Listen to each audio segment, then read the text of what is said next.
Glória a Deus, que alegria estar com vocês aqui, pessoal. A paz do Senhor. Amém. Que bom que o Senhor nos reuniu aqui. E eu sei que uma terça-feira, hoje é terça-feira, né, gente? Hoje é quarta, Jesus amado. Amém, Senhor, aleluia. A gente está com a agenda nesse mês de setembro bem intensa, então eu estou meio sem rumo, mas de qualquer forma, a gente sabe que dia de semana é um desafio, né? Vocês passaram o dia todo atarefados, certamente, e quando você se dispõe, mesmo depois de um dia cansativo, de trabalho, vir à casa do Senhor, nesse culto que já é uma prática da igreja, culto da vitória, né? Glória a Deus, que bom que você veio. Teve vitória sobre o seu cansaço, vitória porque às vezes o corpo da gente prefere ficar quietinho em casa, mas se a gente quer receber o que a gente nunca recebeu, a gente precisa começar a fazer o que a gente nunca fez, né? Então glória a Deus pela disposição de cada um e que o Senhor fale conosco nessa noite, amém? Nós trazemos um abraço do nosso pastor Márcio Valadão, da Igreja Batista da Lagoinha em Belo Horizonte. Saudamos a igreja que se reúne aqui nessa cidade, e que bom que você, mesmo congregando em outra parte do corpo de Cristo, você veio se juntar a nós nessa noite, amém? Que o Senhor faça o que só Ele faz, que Ele fale de um jeito particular. A palavra do Senhor tem esse poder, é a mesma palavra, mas ela vai alcançar cada um de nós aqui nessa noite, na sua peculiaridade, na sua necessidade, e vai falar e transformar a gente do jeito que Ele quer transformar, amém? Sem mais delongas, eu queria que você abrisse a sua Bíblia comigo, no Evangelho de Atos, o livro de Atos 4, Atos dos Apóstolos, capítulo 4, e nós vamos ler o restante do capítulo 4 de Atos e vamos para o capítulo 5 também, ok? Então vai ser uma leitura um pouquinho longa, mas graças a Deus, porque a palavra do Senhor é maravilhosa e é ela que não pode faltar na mesa do banquete. Atos 4, a partir do verso 32, eu vou usar a versão NVI, a nova versão internacional, ok? A partir do verso 32, o livro de Atos, a partir do capítulo 4, diz assim: da multidão dos que creram, uma era a mente e o coração.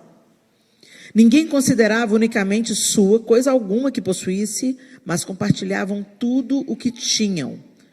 Com grande poder, os apóstolos continuavam a testemunhar da ressurreição do Senhor Jesus, e grandiosa graça estava sobre todos eles.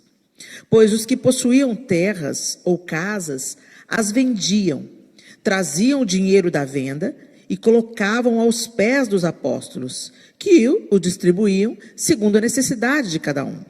José, um levita de Chipre, a quem os apóstolos deram o nome de Barnabé, que significa encorajador, vendeu um campo que possuía, trouxe o dinheiro e o colocou aos pés dos apóstolos.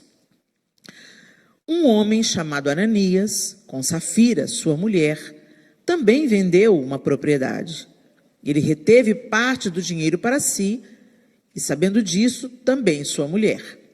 E o restante levou e colocou aos pés dos apóstolos. Então perguntou Pedro: Ananias, como você permitiu que Satanás enchesse o seu coração a ponto de você mentir ao Espírito Santo e guardar para você uma parte do dinheiro que recebeu pela propriedade? Ela não pertencia a você?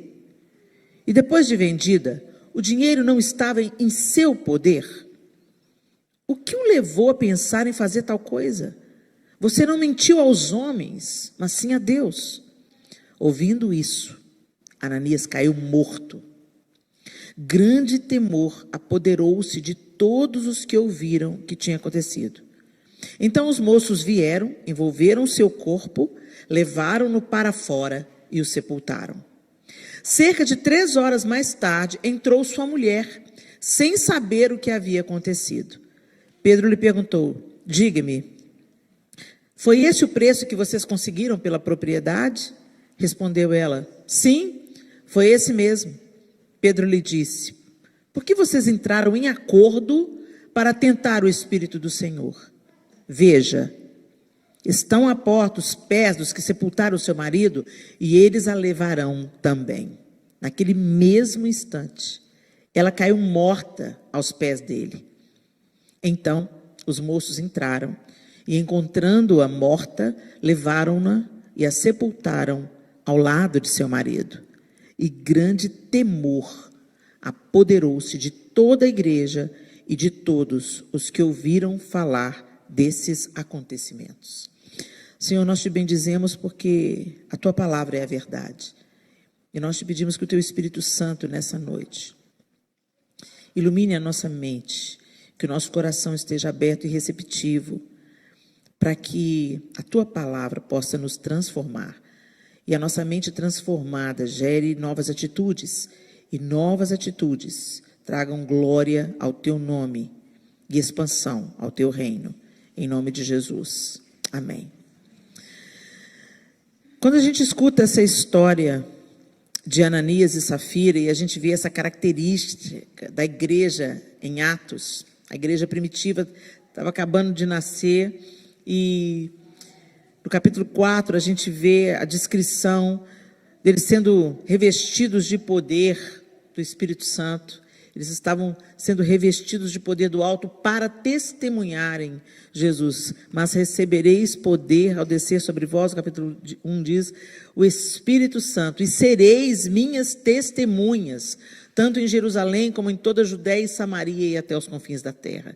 A igreja estava recebendo a comissão de anunciar, de fazer reverberar a verdade que eles estavam experimentando. O Evangelho de Jesus Cristo estava propondo às pessoas que elas fossem reconciliadas com Deus. Então, vamos dar uma recapitulada naquilo que a gente crê, porque, por incrível que pareça, gente, nos dias de hoje a gente está precisando de cristianizar cristãos. Tem gente que vem para a igreja, saiu, às vezes, do Brasil e pela carência, pela necessidade de se sentir acolhido ou em família, veio, começou a frequentar uma igreja evangélica, aceitou um convite de salvação, mas não entende plenamente o que aconteceu. Muitas pessoas estão na igreja, elas foram convencidas, mas não convertidas. Então, é preciso a gente lembrar que Deus amou o mundo de tal maneira que Ele deu o seu único Filho, para que todo aquele que nele cresce não perecesse, mas tivesse vida eterna.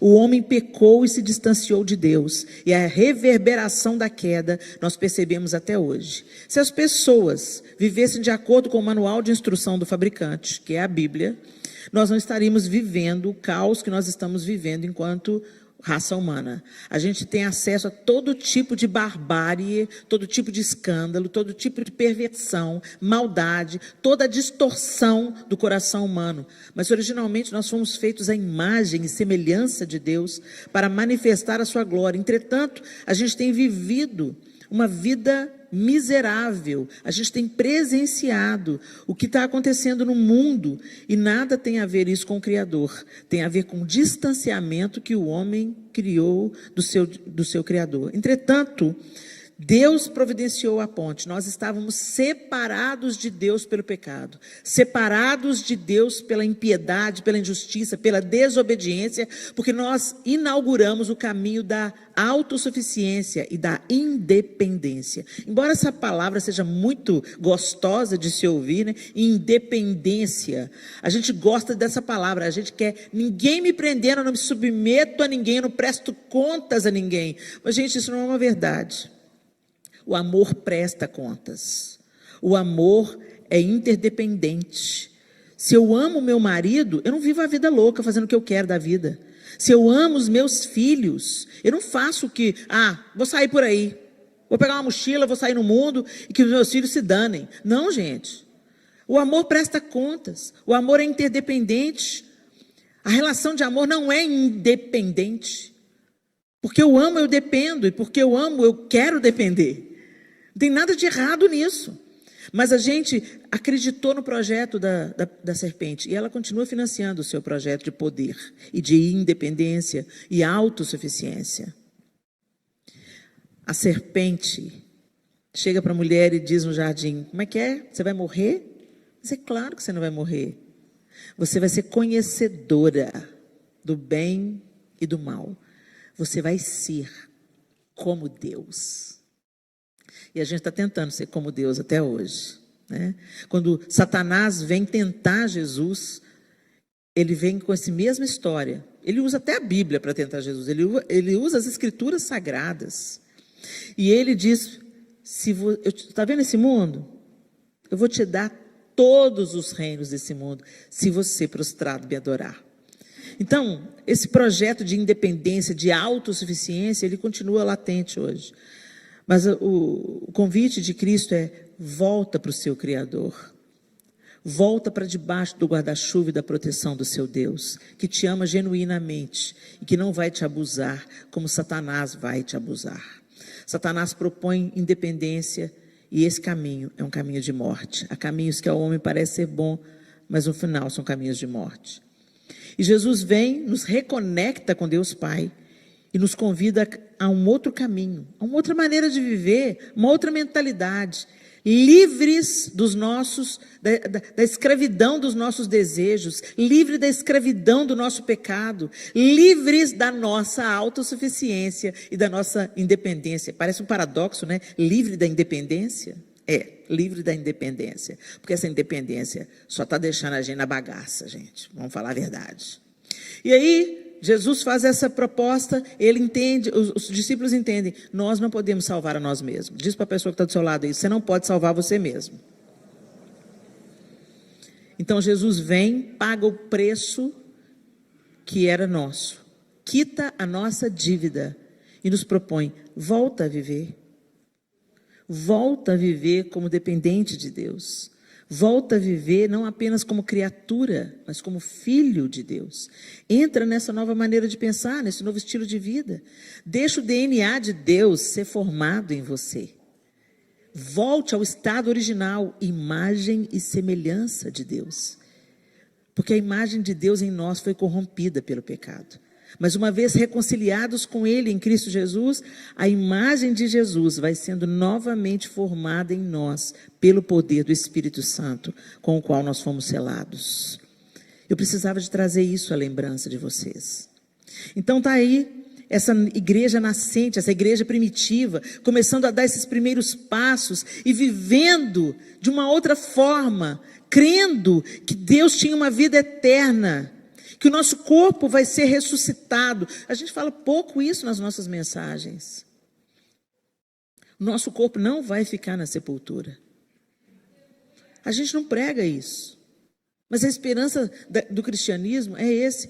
Nós não vamos ser apenas resgatados no nosso espírito, mas o nosso corpo será vivificado e ressuscitado. Helena, mas o povo que morreu no primeiro século já virou cinza, já virou poeira. Não se esqueçam que o homem foi formado do pó. Formado do pó é a especialidade de Deus. Então não imagina se o corpo foi pulverizado, queimado, destruído, virou pó e misturou com outras coisas. Não interessa. O Deus Criador vai dar uma ordem. E quando essa ordem acontecer, as sepulturas vão ser abertas. Os corpos que morreram no mar serão devolvidos do mar. Os mortos em Cristo ressuscitarão primeiro. E nós seremos arrebatados e nós passaremos um tempo com o Senhor em glória, mas depois a nova Jerusalém desce do céu e haverão novos céus e nova terra, e o governo que nós esperamos de justiça, de retidão, de igualdade sairá de Sião. Jesus será o rei. Uau! Glória a Deus! É isso que a fé cristã prega e acredita. E Jesus ressuscita com uma primazia daqueles que serão ressuscitados. E ele chega para Tomé, que parecia uma coisa absurda. Claro que não existe isso, ressurreição de mortos. Essas mulheres estão viajando na maionese, elas estão tão apegadas àquilo que elas perderam, que elas estão imaginando que Jesus ressuscitou. E Jesus vem... E esse corpo glorificado, gente, eu fico viajando na maionese, vai ser um negócio doido demais, porque dá para tocar, mas atravessa a parede. O que vai ser isso? Nem olhos viram, nem ouvidos ouviram, nem jamais penetrou no coração humano, nem Steven Spielberg com sua criatividade dá para imaginar. O criador de Avatar não conseguiria imaginar, não consegue imaginar o que está nos aguardando. Quando a gente se maravilha com os brinquedos da Disney, com os filmes, com as viagens cinematográficas, a gente não tem nem ideia, porque nem passou pelo coração humano o que Deus tem preparado. E é nisso que a gente tem que ter os nossos olhos, é para lá que a gente está caminhando. É algo tão surreal, gente, que a gente não consegue imaginar, porque eu tenho cá para mim uma coisa, sabe, pastor? Isso não é teologia não, tá, gente? Isso é só uma impressão pessoal. Que o pecado nos reduziu a 10% do cérebro. O ser humano só desfruta e só usa 10% da sua capacidade cerebral. E eu tenho uma impressão no meu espírito que foi o Senhor que reduziu a isso. Porque se nós tivemos todo o nosso potencial debaixo do mal, imagina o que seria. Se com 10% a gente está fazendo o estrago que a gente está fazendo, imagina com 100%. Agora o nosso corpo glorificado vai ter 100%. Vocês já pararam para pensar isso, gente? É doido demais. E eu me empolgo de pensar nisso. E eu tenho saudade do céu. E eu quero experimentar isso. Eu quero ver o governo glorioso do Senhor. Eu não sei como é que vai ser o meu corpo glorificado, mas ele vai ser muito melhor do que esse aqui. Agora, por outro lado, não despreze esse aqui não. E cuide bem dele. Porque o Senhor te comprou por inteiro, corpo, alma e espírito. E quando Jesus vem se apresentar para Tomé, era o mesmo corpo. Ele estava com um aspecto diferente, a ponto dos discípulos não o reconhecerem de imediato. Mas ele fala, põe a tua mão aqui. Era o mesmo corpo. Mas mais tarde, em Apocalipse, Jesus estava glorificado diante de João. E quando João vê Jesus glorificado, o mesmo Jesus que ele caminhou junto, que ele recostou no peito, o mesmo Jesus, João cai como morto. Já pararam para pensar na glória de Jesus? Os seus cabelos são alvos como a neve, os seus olhos como chamas de fogo. Está vestido com um manto de sangue, como diz a música do... Oh, Jesus foi lindo, Jesus. É nisso que nós cremos, é nisso que nós estamos caminhando. E aquela igreja, ela estava tão impactada, ela estava tão desintoxicada, tão bebezinho, nascendo, que ela não estava contaminada como nós estamos hoje, com tantos interesses particulares, tantas correrias, tantas coisas que a gente hoje, principalmente no Ocidente, a gente vive. A igreja do Oriente, ela é a irmã mais velha. Eles estão morrendo por Jesus. Nós não temos nem ideia do que é isso. Eles estão sendo degolados. E se você já viu alguma degola da igreja copta, eles não estão desesperados, é impressionante. Eles não ficam gritando por clemência. É impressionante. Eles estão prontos para morrer. Eles têm um nível de maturidade diferente da nossa. E essa igreja aqui, ela estava nascendo, bebê, sem intoxicação, sem influência. E aí a gente vê no capítulo 4, eles tinham tudo em comum. Muito doido isso. Eles identificavam as necessidades naquela comunidade. Espera aí, mas eu tenho mais do que uma casa. Eu tenho a minha casa e tenho outra. Eu tenho um lote, eu tenho um terreno. E o fulano está passando necessidade? Não, ele não pode passar. Então vamos vender. E eles deixavam ali, depositavam aos pés dos apóstolos as suas finanças, aquilo que eles tinham, não para os apóstolos, mas para suprimento de todo mundo que estava necessitando, para que houvesse, nenhum se destacasse mais do que o outro, nenhum fosse mais abençoado que o outro, mas todos eles desfrutassem da bênção do Senhor. Pausa para arrumar o cabelo.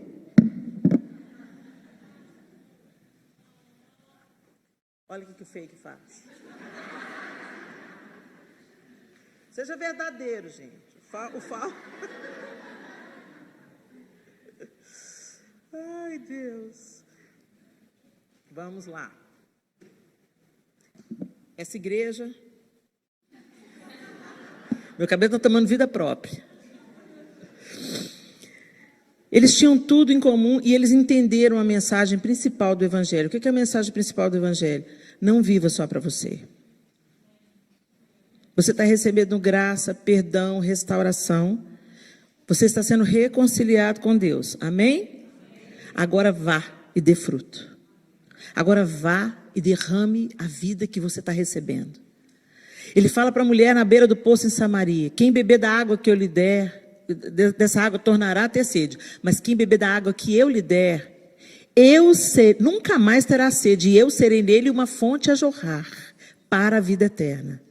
Quando a obra de Deus nos alcança, gente, não é para parar em nós, é para transbordar. Se você entendeu a salvação, glória a Deus, mas não pare isso em você. Água parada dá doença.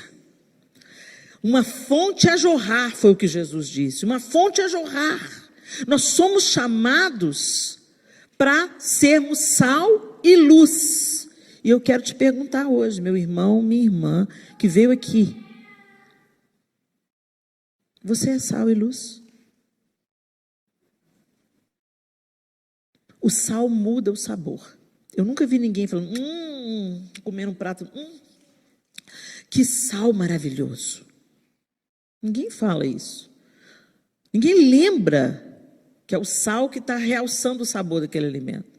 Mas tira o sal para ver. Está sem sal. Ou põe sal demais, né? Está salgado. O Senhor nos chamou para ser tempero e para mudar, para acentuar aquilo que é bom, dar sabor. O sal tem o poder de preservar. Na antiguidade, o sal tinha o poder de curar.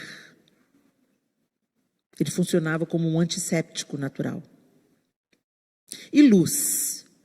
Se essa sala estivesse na mais absoluta escuridão e eu acendesse um palitinho de fósforo, já não mais seria uma total escuridão. Concordam?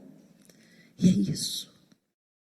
O Senhor te chamou para ser um palitinho de fósforo que seja. Mas lembre-se, um palitinho de fósforo, uma faísca, pode colocar em chamas um prédio inteiro. Será que a gente está sendo sal e luz? Será que a gente está quebrando a escuridão do mundo que nós estamos vivendo? Ou será que a gente também está se tornando escuro, assombreado? Será que as trevas estão sendo quebradas pela luz de Jesus em nós, ou a gente não está fazendo diferença nenhuma? E por que eu estou fazendo essa pergunta, gente? Porque nos dizem que a gente está vivendo, a igreja muitas vezes está sendo encarada como um supermercado. Eu venho nessa igreja, porque essa igreja, por que você vem nessa igreja? Porque tem uma palavra boa.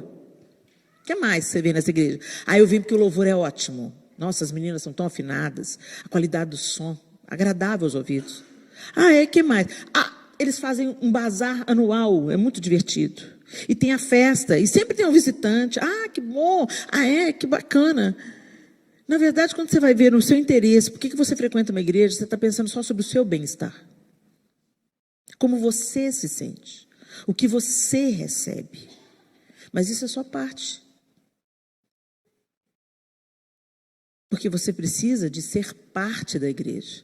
Essa é a comunidade onde eu me reúno para a glória de Deus. Onde eu me reúno para contribuir com aquilo que Deus colocou na minha mão. Meu tempo, meu talento, minha vocação, meu dinheiro. Eu faço parte de um projeto maior do que eu mesmo. Eu faço parte do reino de Deus. Então nós investimos em missões. Não, eu faço parte dessa igreja porque essa igreja é uma igreja missionária. Essa igreja tem visão de sustentar missionário no campo. Não, eu faço parte dessa igreja porque ela está fazendo uma revolução aqui na região. Ela faz diferença para as pessoas que estão ao redor dela e não conhecem a Cristo. Não, eu faço parte dessa igreja porque ela tem um mutirão, sabe? Ela visita pessoas que estão acamadas e elas cuidam daquelas pessoas que estão acamadas e não podem cuidar do próprio jardim. Não, essa igreja, ou seja, gente, eu faço parte de algo maior do que eu mesmo. E muitas vezes a gente só se utiliza da igreja. Esse louvor não está bom, não. Louvor não é para você não, querido. Louvor é para a glória de Deus. Não gosto dessa música. Não gosto desse negócio do pastor falar assim, olha para o irmão que está do seu lado. Detesto.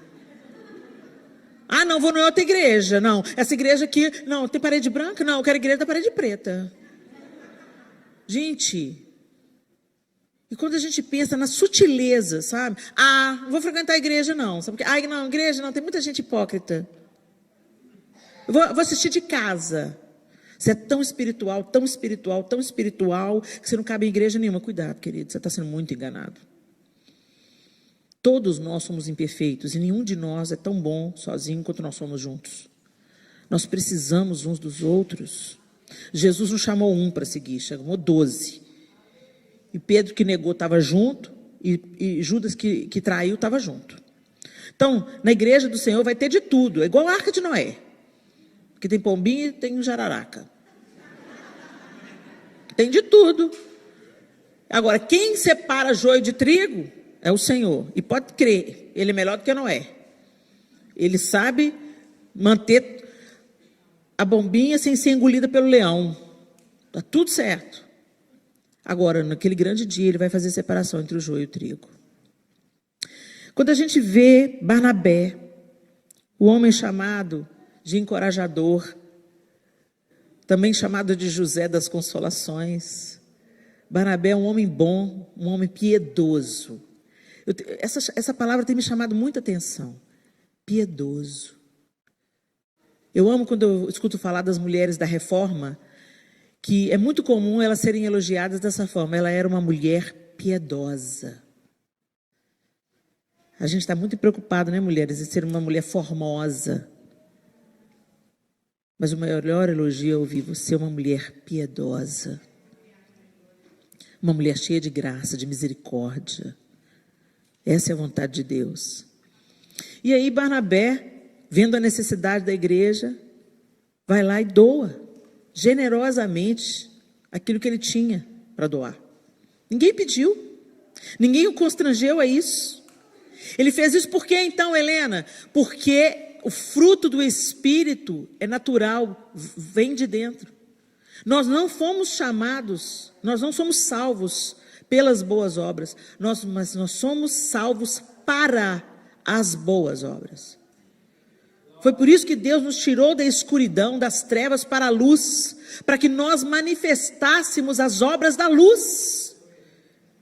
E a primeira manifestação disso é não viver para você mesmo. Gente, quanto cansaço, exaustão e egoísmo nós estamos cultivando em nós, porque nós estamos vivendo só o nosso projeto particular de poder. A gente está cuidando só da nossa vida, dos nossos próprios interesses. E quando eu falo cuidar da sua própria vida, eu não estou falando de ser discreto e não se meter no pecado alheio. Nem se inteirar da última fofoca. Tem muita gente aí na igreja que está precisando ganhar um gato. Vai ter 7 vidas para cuidar e deixar dos outros em paz. Mas quando eu falo cuidar do outro, é cuidar como suprindo, ouvindo, consolando, levando as cargas uns dos outros, suportando uns aos outros em amor. Quando fala suportar em amor, eu falo, estou suportando fulano, estou aguentando ele. Não, gente, é dando suporte em amor.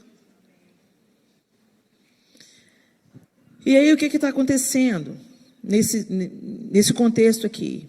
Barnabé vai lá, doa, é uma bênção, as necessidades vão sendo supridas e Ananias e Safira acha legal. Acha legal e tenta fazer a mesma coisa, mas só que retém parte do ganho. Por que Ananias e Safira fizeram isso? Porque a gente está mais interessado em parecer santo para os outros. A gente está mais interessado em parecer bom para os outros. Mas não é algo que está sendo forjado em nós por causa da consequência natural do nosso novo nascimento. A mangueira, não faz força para dar manga. É da natureza da mangueira produzir mangas. É da natureza do cristianismo a bondade, fruto do Espírito. Bondade. Benignidade. Benignidade é gentileza. É fruto do Espírito. Então Jesus entrou, Ele está me transformando. Então eu não consigo mais viver como eu vivia antes. A minha velha natureza está sendo subjugada dia após dia. Porque Jesus está sendo formado em mim pelo poder do Espírito. E o fruto começa a naturalmente sair. Então se esse fruto não está saindo, meu irmão, é hora da gente começar a questionar: Senhor, eu nasci de novo? Nossa, Helena, você é forte. Sim, isso é forte, mas é uma pergunta necessária. Jesus não veio fundar uma religião. Jesus veio reatar um relacionamento. E nós estamos vivendo na superficialidade, tratando igrejas como clubes sociais ou supermercados, onde você vem e pega o que te interessa, sai e vai viver a sua vida. Onde a gente separa o santo do profano. A minha vida na igreja e minha vida secular, isso não existe. Esse dualismo não existe. Jesus te comprou por inteiro para você ser dele em qualquer lugar que você pisar. Eu sou dele na igreja, eu sou dele quando eu estou adorando na comunidade, com as minhas mãos erguidas, e eu sou dele quando eu estou trabalhando, quando eu estou atendendo um cliente, quando eu estou faxinando uma casa, quando eu estou andando de bicicleta pelo parque, quando eu estou estudando. Eu sou dele, eu sou uma testemunha viva dele, por onde eu passar, e eu derramo da sua vida. E se isso não está acontecendo, gente, tem algo de muito errado com a gente. Que mau testemunho que nós temos dado. E essa palavra está queimando no meu coração para a igreja do século 21. Muitos eu já ouvi destacando, não, mas a gente não é salvo pelas obras. Mas Tiago diz que a sua fé sem obra é morta. A gente tem a capacidade de ver alguém da nossa igreja passando necessidade. Uma irmã que chegou recentemente, vou usar o contexto de vocês aqui, às vezes veio do Brasil com dívida até o último fio de cabelo, entrou pelo México, essa dificuldade que vocês vivem aqui. Está passando necessidade, ainda não arrumou um emprego, está com criança pequena, e você tem um armário abarrotado de roupa de criança, utensílio doméstico, mas não se move. A comunidade ao redor, aqui o livro de Atos é tão precioso, eu encorajo a leitura. A Bíblia, o livro diz para a gente, conta para a gente, que a igreja que estava acabando de nascer, contava com a simpatia de todo o povo. Aqueles que criam e aqueles que não criam, identificava um povo diferente, um povo servo, um povo feliz, um povo que não se movia só por os próprios interesses, mas que prestava atenção às necessidades ao seu redor. E à medida que eles se comportavam assim, o Senhor ia lhes acrescentando aqueles que haveriam de ser salvos. Como é que nós estamos vivendo nossa cristandade, meus queridos? Será que você está vivendo uma fé egoísta, uma fé autocentrada? Ou quando você faz alguma coisa boa, é para postar no Instagram? Mais ou menos é isso que está acontecendo aqui. Ananias e Safira acharam bacana o que Barnabé fez, quiseram ficar bem na fita também. Falaram, olha como nós somos misericordiosos, olha como é que nós somos generosos. Como não tinha Instagram, eles entregaram para os apóstolos suas doações, aos pés dos apóstolos, para todo mundo ver. Mas Pedro tem o Espírito de Deus, né? E Pedro tinha o Espírito de Deus, olhou para eles e falou assim, está tudo aqui? Se ele falasse assim, não está não, eu estou com parte porque eu preciso do dinheiro. Tudo bem. Como o próprio apóstolo Pedro falou, escuta, o dinheiro é seu, o lote é seu, ninguém aqui está te pedindo não. Mas a partir do momento que você propôs no seu coração dar, por que você vem e fala, eu estou dando tudo, quando você não está dando tudo? Você está mentindo? É para o Espírito de Deus, você não está mentindo para mim. Você não está mentindo para os homens. O que nós temos colocado aos pés do Senhor? E o que nós temos omitido dele? Aqui especificamente, estava falando de valores monetários. Mas quantas bênçãos nós recebemos de Deus, que nós podemos compartilhar, mas nós sonegamos. Tempo. Tem gente que não tiraria a própria vida, se tivesse alguém para ouvir. Às vezes você senta com uma pessoa para tomar o café, ela só quer falar. Mas a gente está ocupado demais para ouvir. Tem alguém doente, a gente não visita. Alguém está sofrendo um luto, Todo mundo se move na primeira semana, na segunda semana, na terceira semana. Daqui a pouco todo mundo toma o rumo da vida. E o auge do luto é entre o terceiro e o quarto mês. Mas a gente retoma a vida. Mas quando tem um acontecimento, um bazar beneficente, a gente gosta. Quando a gente vai entregar o sopão, não sei se vocês fazem isso aqui, mas no Brasil se faz muito. Vão levar o sopão para debaixo da ponte. Aí todo mundo posta. A nossa fé tem que gerar um relacionamento genuíno com o Senhor, nutrido pela conversa. A conversa é oração e leitura da Bíblia. A oração é a parte que você fala. A leitura da Bíblia é a parte que você escuta. A gente não lê a Bíblia para dar check. A gente lê a Bíblia porque a gente precisa conhecer a Deus. E quando eu faço uma pesquisa nas igrejas, me deixa estarrecida. Crentes que nunca leram a Bíblia inteira. Tem gente que fica ali no livro de Provérbios, Salmos, Salmos e Provérbios, e tá bom. Lê os 4 evangelhos, Mateus, Marcos, Lucas e João, beleza. Quando começa a ler Atos, vou matar Mateus de novo. Mateus, Marcos, Lucas e João. Outros leem só Apocalipse.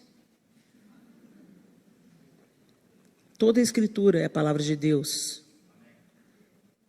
E toda a Escritura é uma ferramenta poderosa para te ensinar, para te exortar, para te consolar, para te corrigir, para te inflamar e para te encher de esperança. Mas a gente come só as partes que interessam. Por isso a gente fica subnutrido. E o nosso relacionamento com Deus fica raso. E quando esse relacionamento com Deus fica raso, você começa a ficar ressentido com Deus. Mas Deus não é justo. Mas Deus não é bom. Mas Deus é bom, está permitindo que eu passe isso. Se você lesse a Bíblia toda, você ia entender melhor o caráter de Deus. E quando você atravessasse as suas questões, você ia entender, sim, o Senhor agiu assim nessa situação. Sim, foi assim também que Deus fez com Davi. Sim, eu estou entendendo porque que Deus está permitindo um Saul na minha vida. Deus está me treinando, Deus está me tratando. Oh, glória a Deus. A gente vai identificando, o povo de Israel, o povo obstinado, o povo desobediente, o povo que não creu. Se eu entrar nessa, se eu ficar igual esse povo, vou zanzar pelo deserto também 40 anos. A gente vai aprendendo sobre o caráter de Deus, como Ele age, como Ele pensa. Deus não mudou, o Deus do Antigo Testamento não mudou. Nossa, mas Ele é muito rígido. Pois é, esse Deus rígido não poupou o próprio Filho dele para que você tivesse acesso à casa dele de novo. Mas a gente tem que entender que a paternidade de Deus é completa e a gente tem que aceitar a paternidade completa. O pai completo, ele não só dá carinho, não. Não dá só provisão, não. Ele não anda empurrando você, te encorajando a deixar as rodinhas da bicicleta só, não. Ele não só fica do seu lado quando você fica doente, não. Ele faz isso tudo e ele também te dá limite. Ele também te corrige. Ele também te fala não. Para treinar o seu caráter, para fazer você crescer um homem e uma mulher que respeita o outro. Que não pense só em você. Que respeita a coletividade. Que respeita os mais velhos e honra os pais. Se nós que somos maus fazemos isso com os nossos filhos, imagina o nosso Pai Celestial perfeito. A Bíblia diz que Ele corrige o filho a quem Ele ama e açoita a todo aquele a que Ele quer bem. Mas a gente está pegando o padrão desse mundo e falando assim, mas Deus quer me ver feliz, Helena. A felicidade bíblica nada tem a ver com a felicidade que a gente chama de felicidade.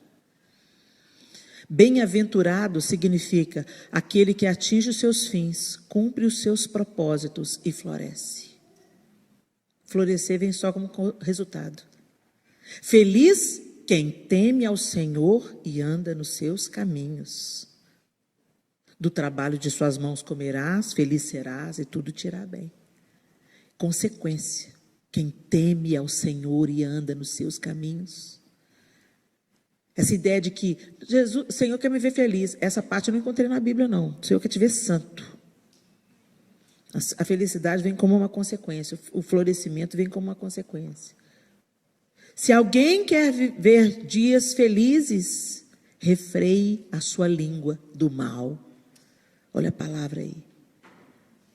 Às vezes a gente está vivendo uma vida infeliz, não é por causa do diabo, não. É porque nós não caminhamos em obediência ao Senhor. Ananias apresenta diante de Pedro o que sobrou. Ele reteve parte, não teria problema nenhum. Só dele estar dando já era uma generosidade. Mas ele reteve e falou que estava dando tudo. Quantas vezes a gente faz isso no nosso relacionamento com Deus? Pois é, Helena, mas ninguém mais morre hoje, igual caíram lá, esticado no chão. Não se engane. A gente não cai esticado no chão hoje, mas fica prostrado espiritualmente. Tem um tanto de gente que não voltou para a igreja depois da pandemia. Desviou, escandalizou, se acomodou. Você acha que foi por causa da pandemia? Não. A crise só traz à tona o que está escondido sob dias felizes. Sabe aquela dor de cabeça que você tem quando você faz jejum? Sabe o mau humor que você fica quando você faz jejum? Conversa comigo não! Estou fazendo jejum. Você é raivosa. O jejum só revelou. Por quê? Porque você tirou aquilo que mantém você calma. Comida. Come, você ficar calma. TPM? Chocolate. Tô nervosa. Compra. Só vai tamponando. O Senhor não quer tamponar nada, gente. O Senhor quer nos libertar para que a gente viva uma vida abundante, livre dos percalços e firmes nos dias difíceis. Ninguém é feliz o tempo inteiro, não. Jesus não falou que a gente ia ser feliz o tempo inteiro, não. Ele falou, no mundo tereis aflições, mas tem de bom ânimo. Eu venci. Se eu venci na roupa de vocês, na carne de vocês, vocês também vão vencer. As pessoas não querem viver crises. Eu quero ser feliz. E por causa disso, estão caindo fora.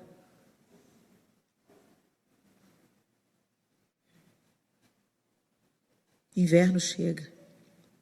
A estação muda. Mas se você ficar firme, a primavera volta de novo. No mesmo lugar que você está, a primavera volta de novo. Não tenta fugir para a Flórida, não. Porque lá faz mais calor, mas também tem alligator. Tem gente que está abrindo mão de um casamento para entrar em outro. Só vai mudar de problema, meu irmão. Reforma esse aí mesmo que você está. Clama, chama o Senhor. Ele projetou o casamento, o projeto é dele. Fala, Senhor, vem aqui, põe a mão no meu casamento. O Senhor começou tudo transformando a água em vinho lá em Caná da Galileia. Senhor, põe aqui essa água suja que está no meu casamento, transforma em vinho da melhor qualidade, Deus. Vem aqui, Senhor, me alcança aqui, Senhor, me muda primeiro. Sabe, a gente fica pedindo, muda ele, muda ela. Não, começa não, me muda, Senhor. Porque se você mudar já é 50%. Oh, glória! Vamos parar de viver, gente, o evangelho meia boca. O Senhor quer que a gente viva totalmente o que Ele nos propôs, vida abundante. E vida abundante você não está pegado a nada. Você está aqui para receber de Deus e deixar Ele prover, cuidar de você e transbordar através de você. Em todas as áreas da sua vida. Para de saquear os bolsos de Deus. Às vezes a gente chega para Deus. Eu me lembro que eu voltava de viagem, às vezes para os meus filhos pequenos. O João vinha. A gente ficava 24, 48 horas fora de casa, quando eles eram pequenos. Procurava evitar viagens longas. O João chegava em casa, abria os braços. Eles vinham, papai! E o que você trouxe para mim? E às vezes o nosso relacionamento com Deus é assim. Ô Senhor, eu quero que o Senhor me cure. Senhor, conserta meu casamento. Senhor, me sara. Senhor, me ajuda. Senhor, me dá um emprego novo. Senhor, eu quero ganhar mais dinheiro. Senhor, eu quero aquela bolsa da Michael Kors. Senhor, para de pensar só em você. Porque o que parece que está nos curando, está nos adoecendo. Quando a gente vive só para nós mesmos, nossa vida fica infrutífera, estéril. Nós nos tornamos acomodados, mimados. Pega uma criança e dá para ela tudo o que ela quer. Tiraninho vem aí.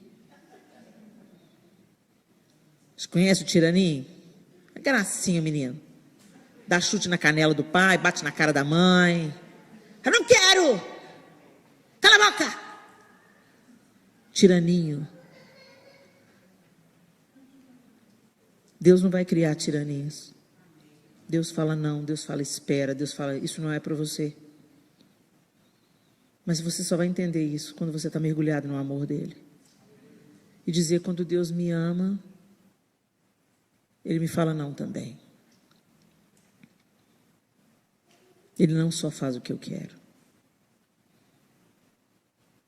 E ele está me forjando para eu derramar a vida dele na vida de outra pessoa. Ananias, como você permitiu que Satanás enchesse o seu coração a ponto de você mentir ao Espírito Santo e guardar para você uma parte do dinheiro que recebeu pela propriedade? Ela não pertencia a você? E depois de vendida, o dinheiro não estava em seu poder? Ananias morreu. E muitos de nós têm morrido. A gente anda por aí como zumbis. Mas o casamento está morto, o relacionamento com os filhos está morto, a alegria da vida está morta, a comunhão na igreja está morta. A gente fica como um zumbi. Porque está vivendo para nós mesmos. Estamos vivendo para nós mesmos. A palavra de Deus em várias partes nos exortam a vivermos para fazer o bem. E para fazer o bem, gente, implica outra pessoa, implica o próximo. Como eu vos ameis, que vos ameis uns aos outros. Ama o teu próximo como a ti mesmo. O que você quer que os homens façam, façai vós também. Então vamos relembrar isso.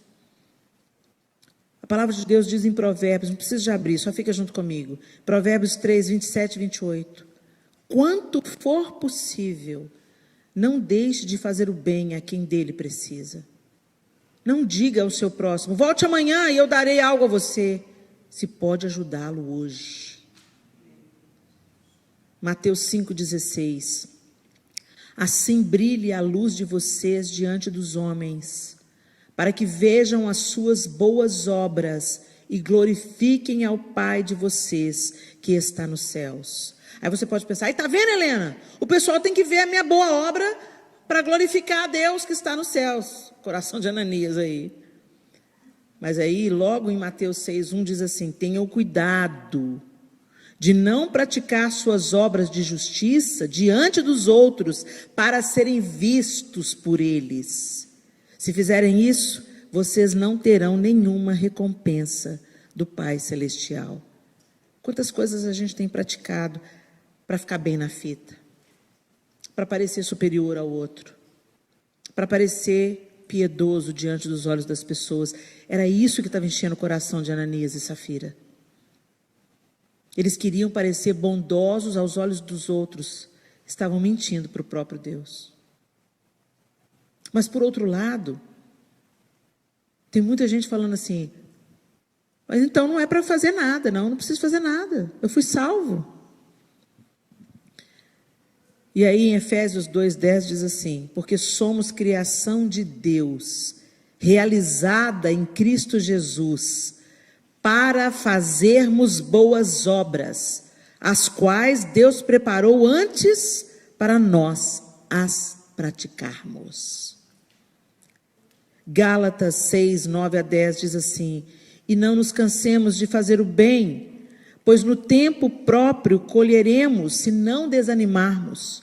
Portanto, enquanto temos oportunidade, façamos o bem a todos, especialmente aos da família da fé.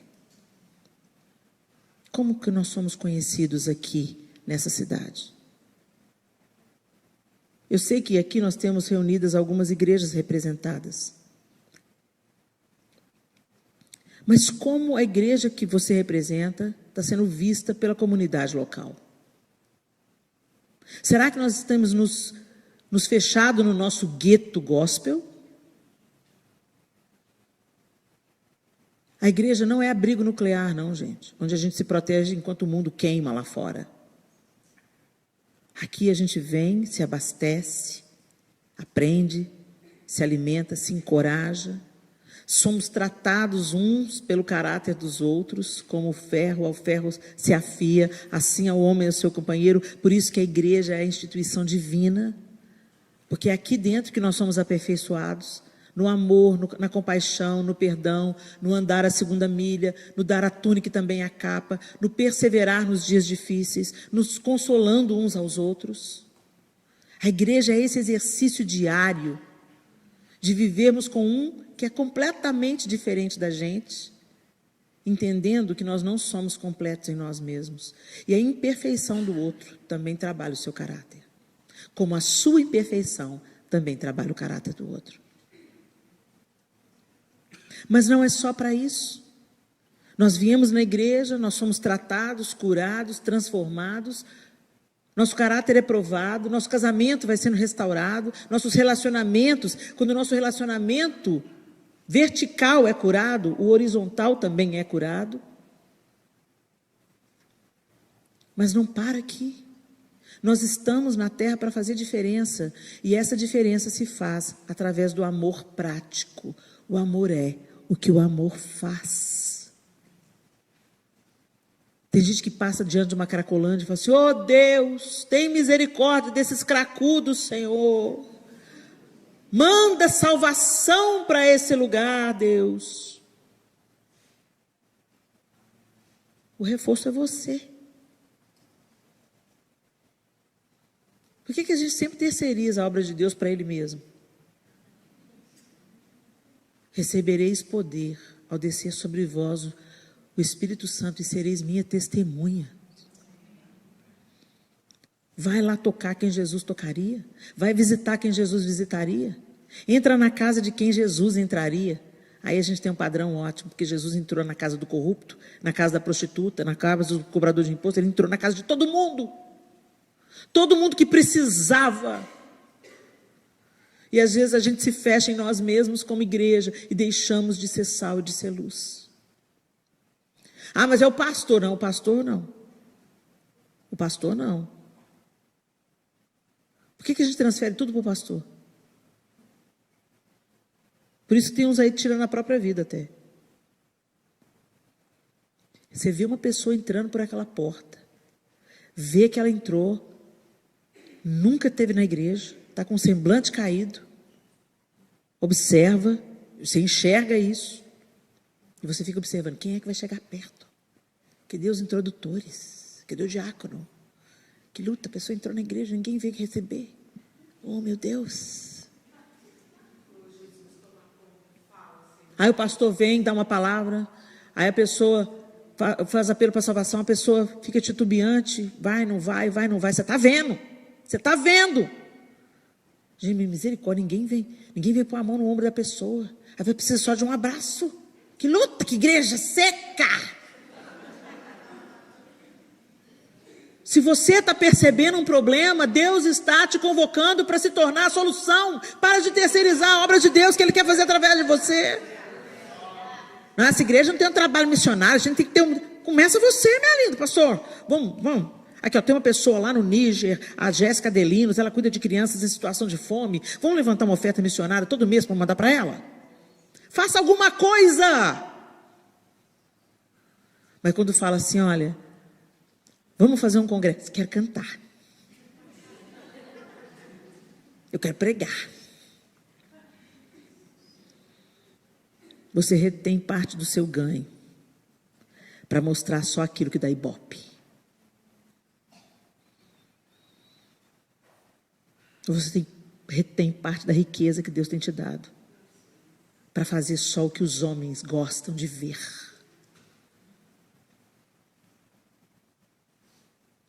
A gente precisa de perceber mais as pessoas ao nosso redor.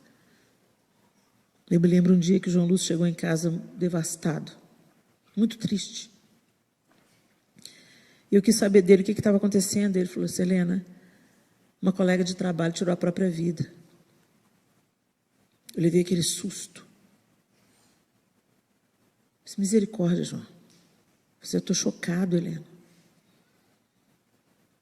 Porque ninguém percebia que ela tinha problema.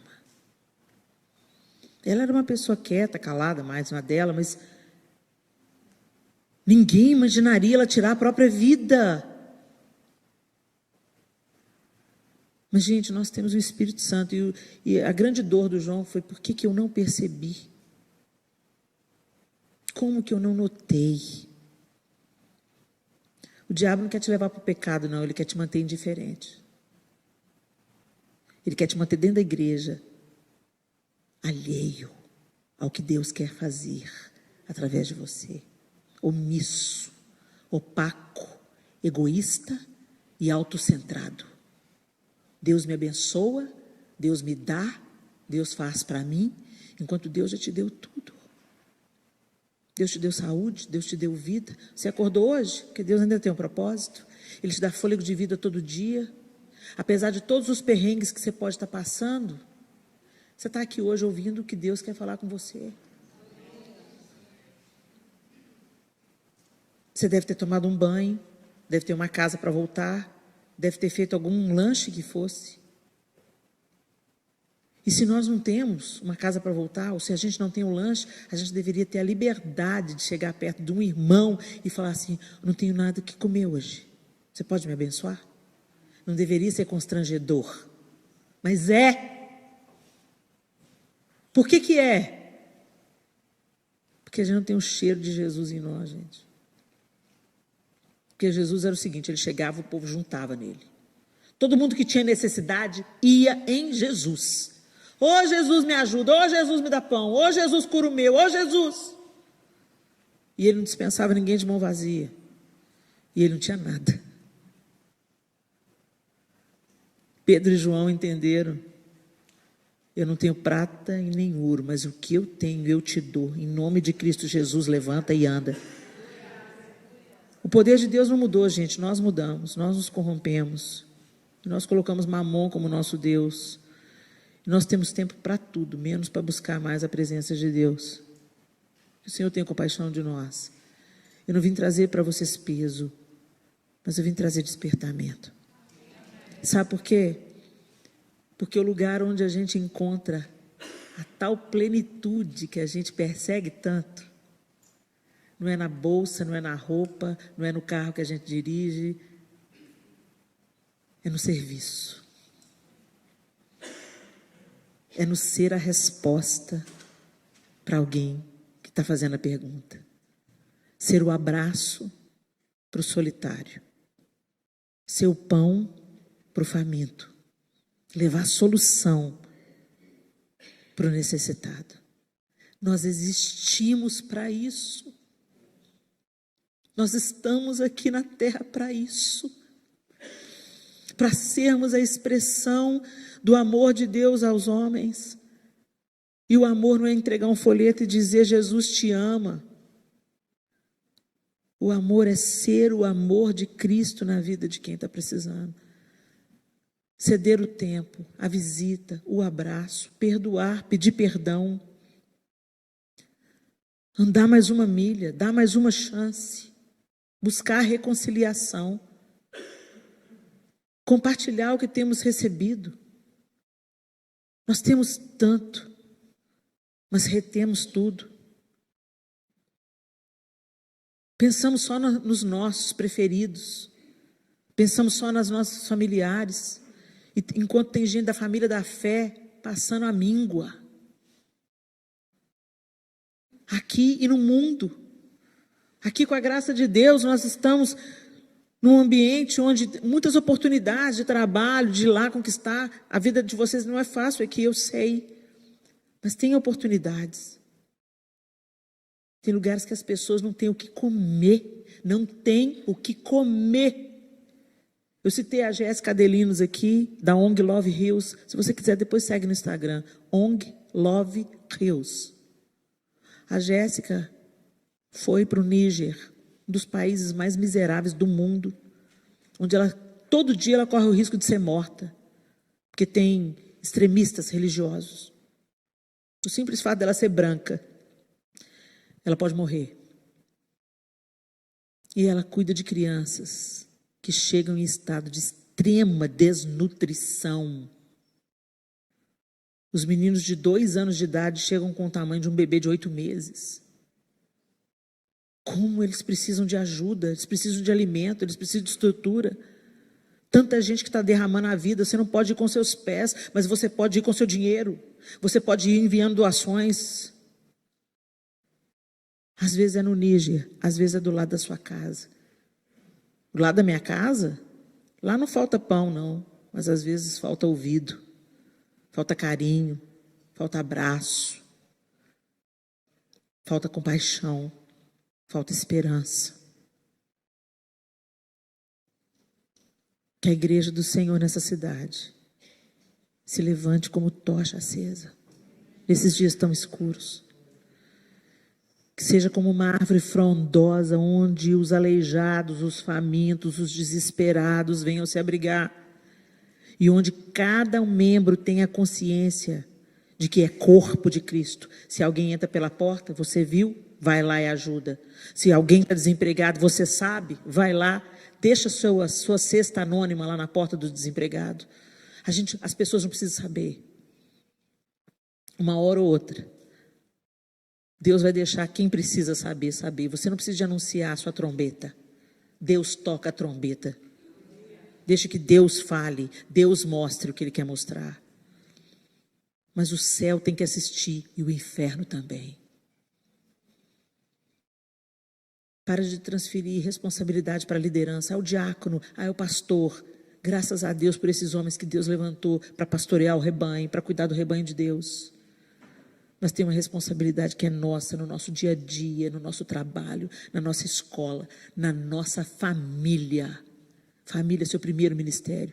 Às vezes tem um filho faminto, faminto de atenção, faminto de afeto. Mas a gente não percebe porque está vivendo muito centrado no nosso trabalho, no nosso negócio, no nosso ministério. E no final de tudo, a gente quer ser notado como Ananias e Safira, que terminaram mortos. Que você não retenha nada. Que você se dê como Barnabé. A gente vê ele aqui depositando seu dinheiro, depois a gente vê ele se juntando a Paulo e percorrendo tantas cidades para anunciar o Evangelho.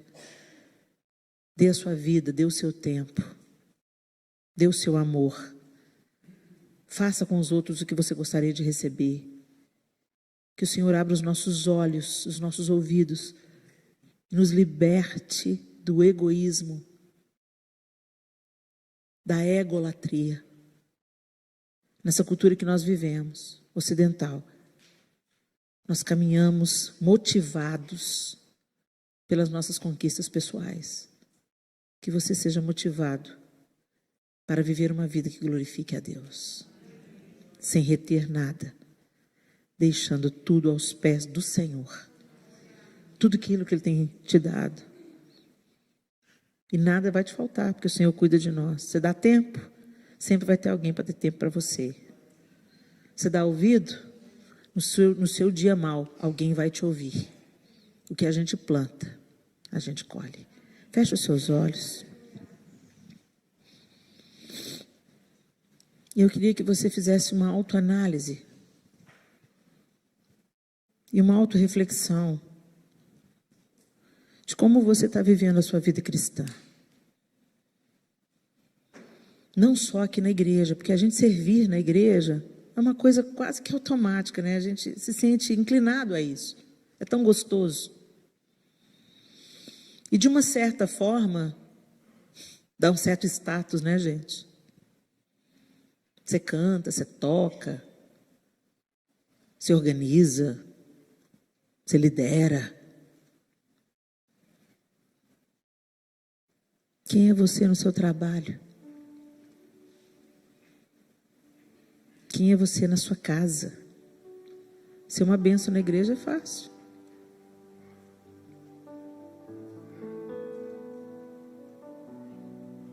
Quem é você quando você anda pelas ruas dessa nação que te acolheu? Me acolheu, Helena? Eu vim pelo México. Mas está trabalhando aqui, não está? Está tirando o seu sustento daqui, dessa terra? Abençoa essa terra. Profetiza, essa terra já enviou tantos missionários para o mundo todo. Agora ela precisa da nossa oração. Eu sou fruto de uma família norte-americana. Estão enterrados no Brasil. Derramaram a vida no Brasil como missionários. Oraram pela minha família, pelos meus pais, durante 18 anos. Tantos programas, tantos evangelistas mundiais que essa nação enviou. Ande pelas ruas profetizando sobre essa nação. Ande pelas ruas dos Estados Unidos da América dizendo: Senhor, eu profetizo vida sobre os ossos secos. Senhor, essa geração está colhendo das gerações anteriores. Levanta os seus profetas nessa geração. Protege as crianças nessa geração. Você está limpando uma casa? Você é um profeta que recebeu uma chave para entrar numa casa. Você pensa que é para fazer só a faxina? Não, é para fazer a faxina espiritual também.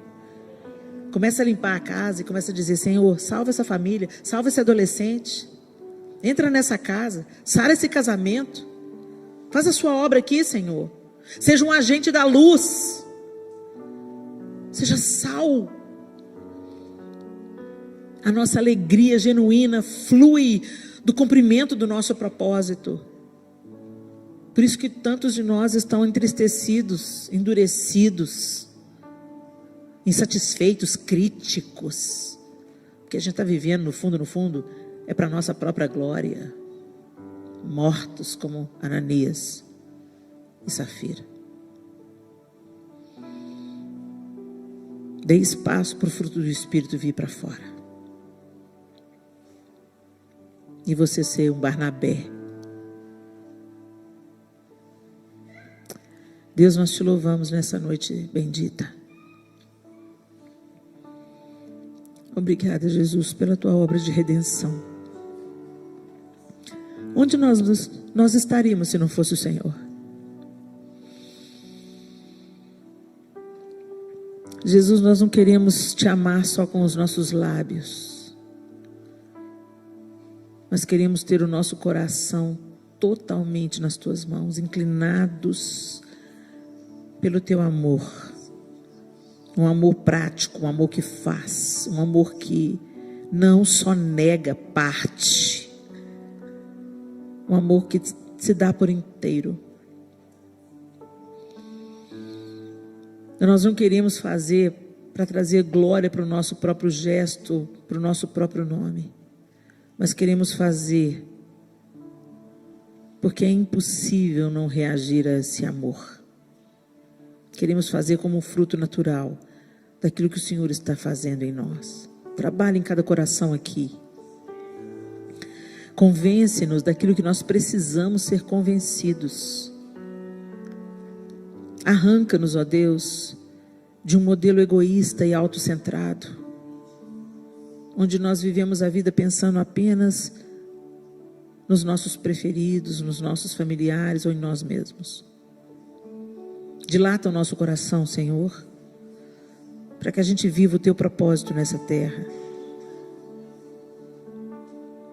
Nos ajuda, Espírito de Deus, a andar nos seus caminhos e praticar as boas obras que de antemão foram preparadas para nós. Porque somos salvos e a nossa fé não é morta. Queremos viver como o Senhor e derramar também a nossa própria vida para que outros sejam alcançados pelo teu amor. Levanta-nos como uma tocha acesa nesse século de escuridão. Que o Senhor seja a resposta em nós. Que o Senhor seja o abraço em nós. Que o Senhor seja o consolo e a esperança em nós. Que o Senhor seja a provisão através de nós. Em nome de Jesus nós oramos. Amém e amém.